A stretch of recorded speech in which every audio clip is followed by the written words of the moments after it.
It wasn't meant to be explosive. There were no hecklers, no applause signs, no raised voices waiting off camera. Just two women, two chairs, one notebook. For years, Meghan Markle had mastered confrontation by choosing her battlegrounds carefully. This time she didn't, because across from her sat Diane Sawyer. And Diane Sawyer never needed to raise her voice to make someone leave the room. The studio was quieter than Meghan expected. No warm-up chatter, no last-minute jokes from producers trying to soften the mood. Just the faint hum of studio lights and the soft scratch of Diane Sawyer's pen as she closed her notebook and looked up. Meghan sat upright in her chair, legs crossed neatly, hands folded with practiced elegance. Black blazer, white blouse, professional, controlled. She had done this before countless times, and she wore that confidence like armor. Diane smiled politely. Not warmly, not coldly either. Just enough to signal courtesy without invitation. "Thank you for being here," Diane said, her voice calm, almost gentle. "I know you've had a long day." Meghan nodded. "I think conversations like this are important," she replied, "especially when so much misinformation exists." Diane tilted her head slightly, acknowledging the phrase without commenting on it. She had heard it before, many times from many people. They sat for a beat. Silence, deliberate and unhurried. "So," Diane continued, "you've spoken often about reclaiming your voice." Meghan's lips curved into a familiar smile. "Yes, for a long time I didn't feel I was allowed to speak openly." "Allowed," Diane repeated softly, as if tasting the word. Meghan didn't notice the pen pause. "You've described your experience as one of constant pressure," Diane went on. "Scrutiny, judgment, loss of agency." "That's right," Meghan said. "It was relentless." Diane nodded once. "And yet," she added, "you've been speaking publicly about it for several years now. Books, podcasts, interviews, documentaries." Meghan's posture stiffened just slightly. Not enough to be obvious, but enough for the camera to catch it. "I'm not sure what your point is," Meghan said carefully. "There isn't one yet," Diane replied. "I'm just listening." The word "yet" lingered longer than it should have. Meghan inhaled, exhaled. "Healing isn't linear," she said. "Just because I speak about it doesn't mean the wounds disappear." Diane offered a small nod. "Of course. I wonder, does repeating a story ever change the way it's received?" Meghan's smile faded a fraction. "Are you suggesting I shouldn't speak?" "No," Diane said quickly. "I'm asking whether the audience hears something new each time or whether they begin listening differently." The room felt smaller. Meghan shifted in her seat. "People project their own discomfort," she replied, "especially when a woman refuses to stay silent." Diane didn't challenge that. She simply flipped a page in her notebook. "You've spoken about institutional cruelty," Diane said, "about being isolated, unsupported." "Yes," Meghan said firmly. "That's my truth." Diane looked up. "Is it the only truth?" There it was. Meghan blinked. "I'm not sure I understand." Diane's tone didn't change. "In stories involving many people, truths tend to overlap. Sometimes they conflict." Meghan let out a soft laugh, polite, controlled. "With respect, Diane, I didn't come here to debate my lived experience." "And I didn't invite you to," Diane replied. "I invited you to explain it." Meghan's fingers tightened together. For the first time, she leaned forward. "I think there's a fine line between explanation and interrogation, is there?" Diane asked. "Or does that line move depending on who's asking?" The silence returned, heavier now. Meghan's eyes flicked briefly toward the producer's side of the studio. Just a glance, but enough to suggest awareness, calculation. "I've faced enough skepticism," she said. "I don't need more of it disguised as curiosity." Diane folded her hands calmly in her lap. Skepticism isn't always disbelief, she said. Sometimes it's an invitation to clarity. Meghan shook her head. That sounds nice in theory. And in practice? Diane asked. Meghan hesitated just for a moment. I've been clear, she said. Pain doesn't require permission to exist. Diane's expression softened, but her eyes didn't. No, she agreed. But narratives do shape power. The sentence landed harder than any accusation. Meghan straightened again, reclaiming her composure. I'm here because people deserve to hear my side. They have, Diane replied quietly. Many times the words were not harsh. That was the problem. Meghan inhaled sharply, then smiled again, whiter this time, but brittle. Then, perhaps, she said, it's time they listen more carefully.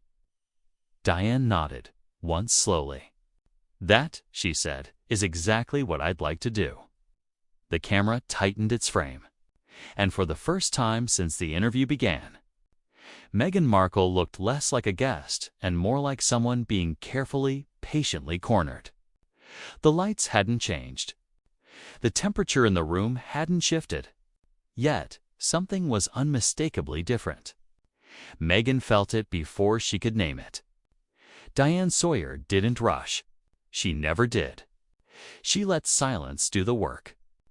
The kind of silence that forces people to keep talking just to prove they still exist inside it. You've said, Diane began calmly, that you felt unheard. Meghan nodded repeatedly. And yet, Diane continued, your story has dominated headlines for years. Meghan's jaw tightened. Visibility doesn't equal understanding. No, Diane agreed. But repetition does invite scrutiny. Meghan leaned back, crossing her arms loosely. Defensive, but controlled. I'm sensing a pattern here, she said. Every question seems designed to imply exaggeration. Diane's eyes remained steady. I'm interested in consistency. Meghan exhaled sharply through her nose. My consistency is surviving. Diane nodded, then glanced briefly at her notes. In one interview, you described isolation so severe you had no one to turn to. Meghan stiffened. She recognized the phrasing. In another, Diane continued. You spoke about close friends, therapists, and a strong partnership. Meghan's smile vanished completely. Those things aren't mutually exclusive. Of course not, Diane said. But language shapes perception. Meghan leaned forward now, her voice firmer. Are you policing how trauma is expressed? No, Diane replied evenly. I'm asking how the audience is meant to interpret it. Meghan's tone sharpened. I don't exist to make people comfortable with my pain. Diane didn't react. Then why return to it so often? The question landed like a blade wrapped in velvet. Meghan laughed once, short, incredulous. Because silence protects institutions, not people. Diane held her gaze. And visibility protects truth, Meghan said immediately. Diane tilted her head slightly. Whose? Meghan blinked. Mine, Diane waited. Only yours, she asked gently. The air felt heavier now, as if every word had weight. Meghan's fingers flexed against the armrest. I think this line of questioning assumes bad faith. No, Diane replied. It assumes complexity.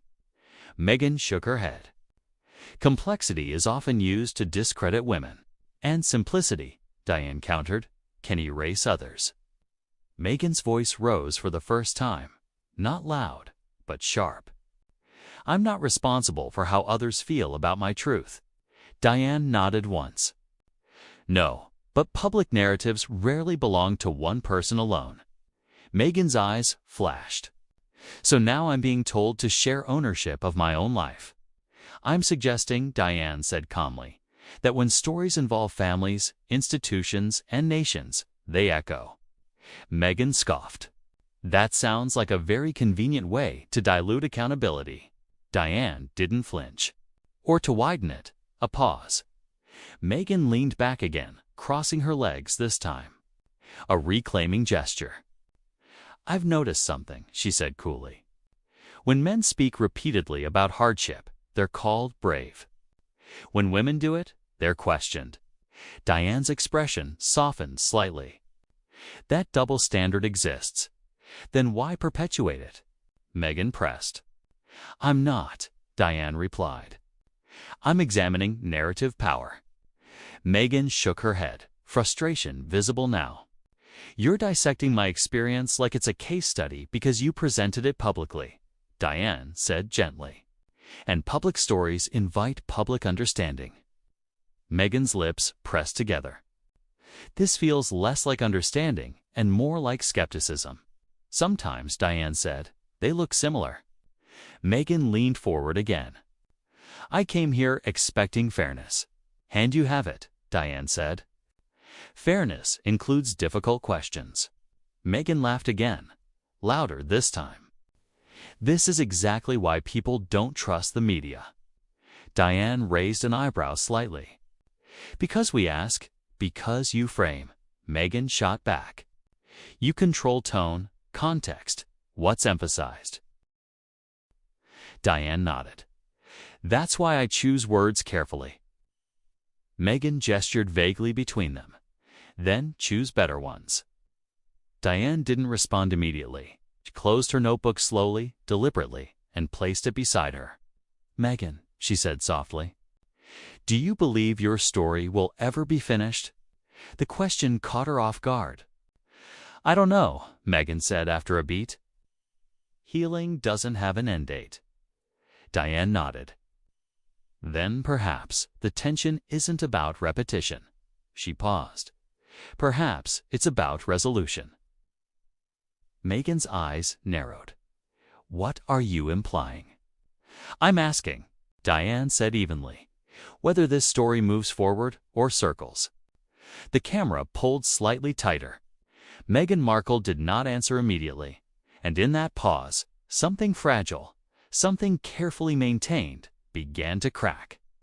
The silence after Diane's last question stretched longer than before. Meghan finally spoke, but her voice had changed. "You're framing this as a loop," she said, "as if I'm stuck." Diane didn't argue. She reached for the notebook again. "I want to read something," she said calmly. "Your words, not mine." Meghan's eyes flicked down, then back up. "Go ahead." Diane adjusted her glasses. "Interview, March. You said, 'I never wanted attention. I wanted privacy.'" Meghan nodded stiffly. "2 months later," Diane continued, "you said sharing is the only way to break silence." Meghan exhaled. "Both can be true." "They can," Diane agreed. "But the audience hears contradiction." Meghan leaned forward, her elbows now on her knees. "The audience isn't living my life." "No," Diane said, "but they are listening." Meghan's jaw tightened. "This feels like a cross-examination." Diane met her gaze. "It's documentation." Meghan scoffed. "That's a convenient word." Diane didn't react. She turned another page. "Another quote," she said. "You described the environment as emotionally unsafe." Meghan's fingers curled slightly. "And yet," Diane continued, "you later describe moments of joy, laughter, connection." Meghan cut in. "Are you suggesting abuse must be constant to be real?" "No," Diane said evenly. "I'm suggesting clarity matters." Meghan straightened, her tone now sharp. "This is exactly what people do when they don't want to believe women." Diane paused. "Or when they want to understand timelines." Meghan shook her head. "You're reducing lived experience into bullet points." "I'm placing them in sequence," Diane replied. Meghan's voice rose. "Because sequence makes it easier to dismiss." Diane's voice remained steady. "Because sequence shows evolution." Meghan laughed, this time without humor or inconsistency. Diane tilted her head. Which one do you believe it is? Meghan stared at her. I believe I've been remarkably patient. Diane didn't smile.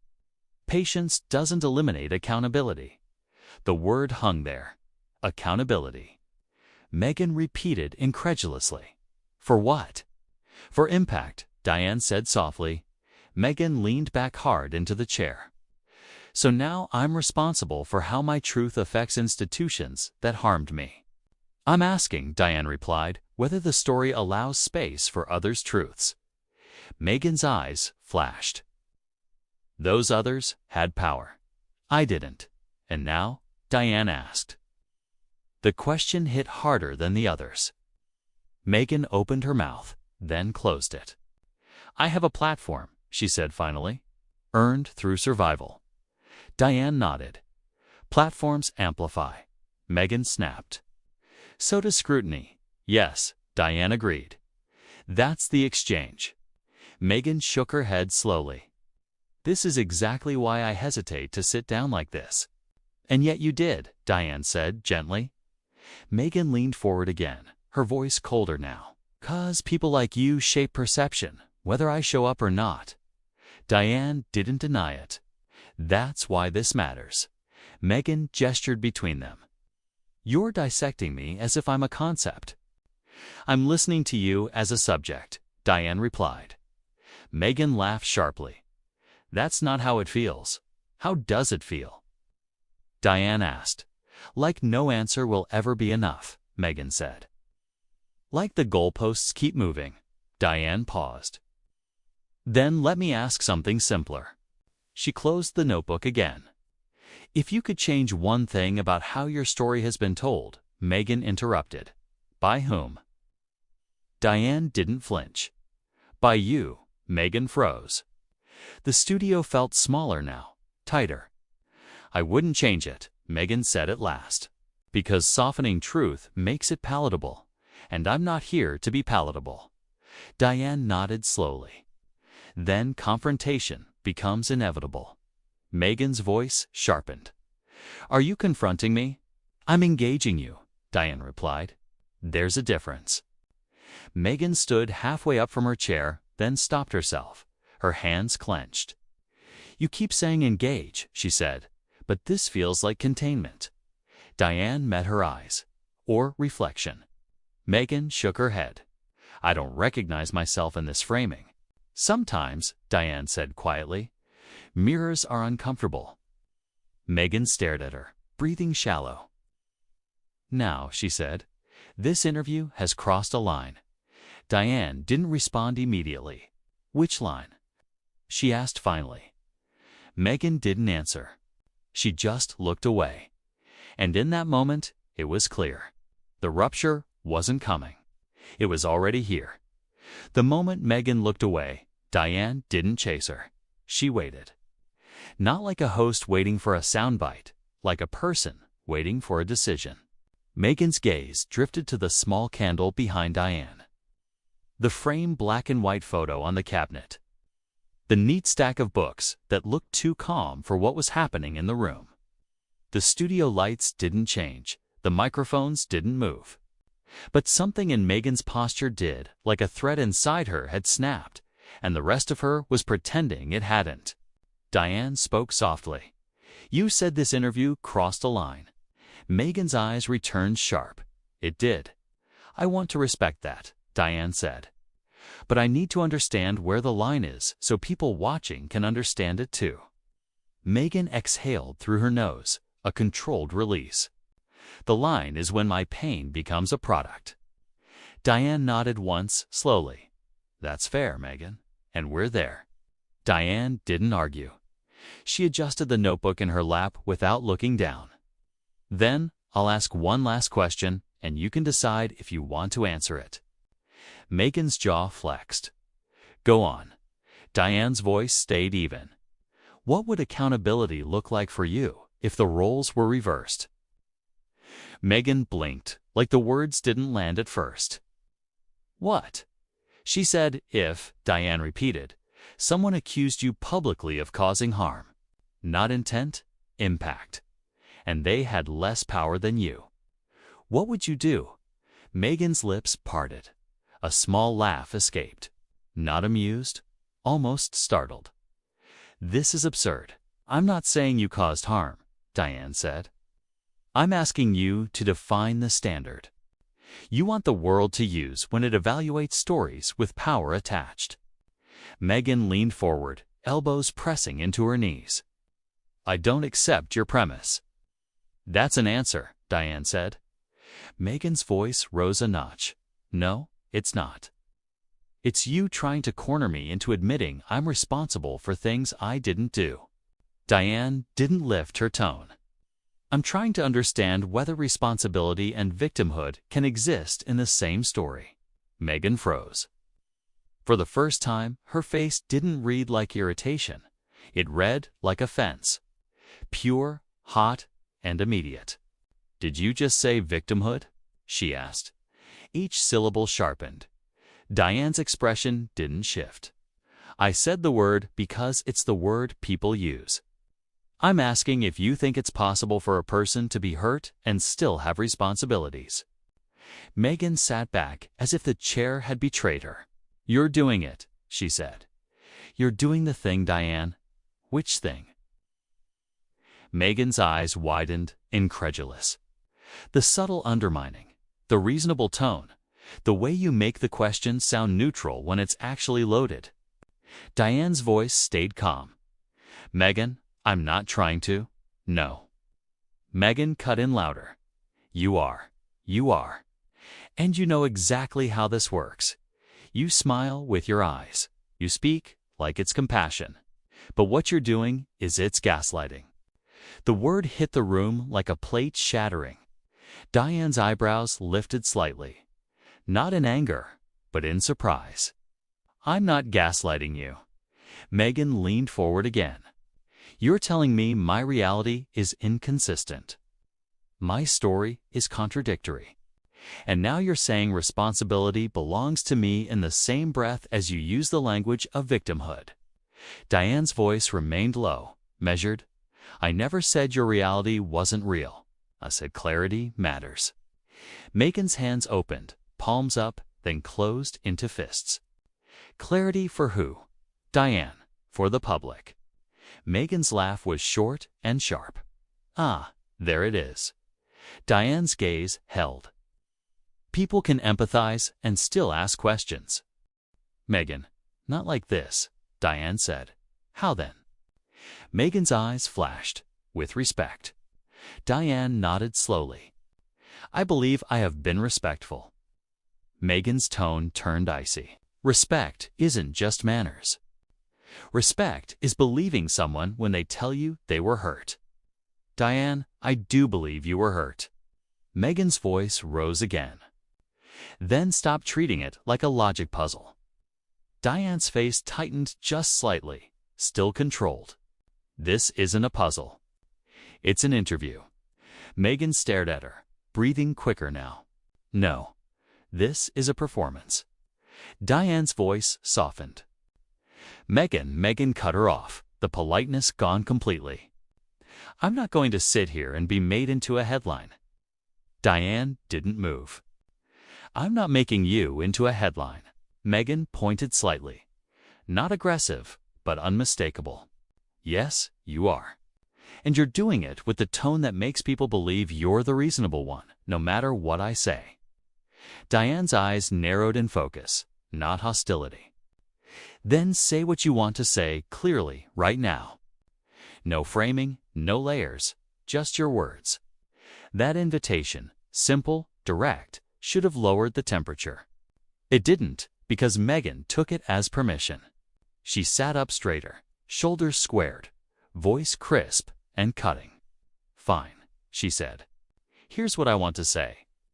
She looked straight at Diane like she was speaking to someone who'd been taking notes on her life for years. You don't get to ask me to prove my pain? Diane started to respond. Meghan raised her hand. No, let me finish. The room suddenly felt like it belonged to Meghan alone. You don't get to tell me my truth needs clarity so strangers can feel comfortable consuming it. Diane's mouth pressed into a thin line. Listening. And you don't get to sit there with a notebook, Meghan continued. Like the person who lived it is less credible than the person who writes it down. Diane's eyes remained steady. I'm listening. Meghan's voice sharpened. You're collecting, Diane. That's your interpretation. Meghan snapped. Because that's what it is. A beat. Then Diane said something that wasn't cruel, but was firm enough to tilt the entire exchange. Meghan, you are not powerless in this room. Meghan went still. Say that again, she said quietly. Diane didn't hesitate. You are not powerless in this room. Meghan stared as if the air had changed density. That sentence, so simple, was the wrong one. Because Meghan had built her entire stance on one sacred foundation that she had been unheard. Unsupported, cornered by institutions, denied agency. And now Diane, calm, professional, unshaken, had just removed the oxygen from that foundation. Meghan's voice rose like a wave. You think power is a microphone? Diane replied, power is influence. It's platform. It's the ability to shape how millions see a story. Meghan's laugh turned bitter. I didn't ask for that, Diane, but you have it. Meghan leaned forward hard. And you're using that fact to invalidate what happened to me. Diane shook her head. No, I'm saying the story has two parts. The pain and the responsibility that comes after. Meghan's eyes flashed. Responsibility to whom? Diane, to the truth. Meghan's voice cracked. Not with sadness, with fury. I am the truth. The silence after that was brutal. Not dramatic TV silence. Real silence. The kind that makes your ears ring. Diane didn't raise her voice. She didn't fight back. She just asked very quietly, then why are you so afraid of questions? Meghan's breath hitched. Her eyes widened. For a split second, something vulnerable flickered across her face. Shock, maybe. Or the realization that she'd walked into a room she couldn't control the way she wanted. Then it vanished. The mask returned, and behind it, contempt. Meghan stood up. Not slowly, not theatrically, just stood. Her chair made a small sound against the carpet.